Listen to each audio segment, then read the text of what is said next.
வணக்கம். அனைத்து உறவுகளுக்கும் எனது இனிய காலை வணக்கத்தை தெரிவித்துக் கொள்கிறேன். ஒரு சிறு சோதிட குறிப்பை இப்போது நாம் பார்ப்போம். ஒரு ஜாதகத்தை பார்த்தவுடன் இந்த ஜாதகர் கோடீஸ்வரராக வருவது நிச்சயம் என சொல்லிவிடலாம். அப்படிப்பட்ட அமைப்புகள் ஏராளமான அமைப்புகள் இருக்கின்றது. ஒரு ஜாதகர்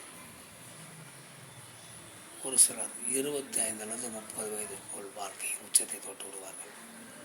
ஒரு சிலர் 40 45 வயதிற்குள் உச்சத்தை தொடுவார்கள்.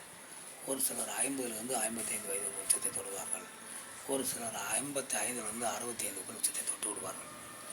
இந்த அமைப்புகள்லாம் சாதகத்தை வைத்து நாம் சொல்லிவிடலாம்.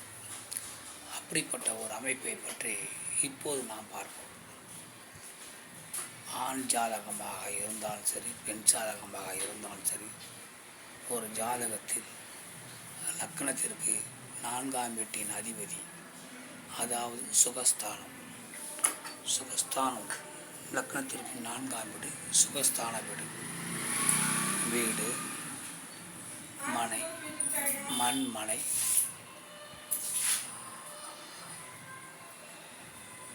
சொகுசு கார்கள், வண்டி வாகனங்கள், சுகமான வாழ்வு, சுற்றுலா, சுற்றுப்பயணம், தாயினுடைய நலன், உயர்கல்வி, இவற்றையெல்லாம் காரத்துவமாக கொண்ட வீடு சுகஸ்தான வீடு, 4ஆம் வீடு, லக்கணத்திற்கு 4ஆம் வீடு. இந்த வீட்டின் அதிபதியும் லாபஸ்தானாதிபதி, அதாவது லக்னத்திற்கு 11ஆம் வீட்டின் அதிபதி லாபஸ்தானாதிபதி. அந்த லாபஸ்தானம் என்பது பெரும் பணத்தை குறிக்கக்கூடிய வீடு. தந்தையினுடைய சகோதரர் சித்தப்பாவை குறிக்கக்கூடிய வீடு. ஜாதகருடைய அண்ணன் அக்காவை குறிக்கக்கூடிய வீடு.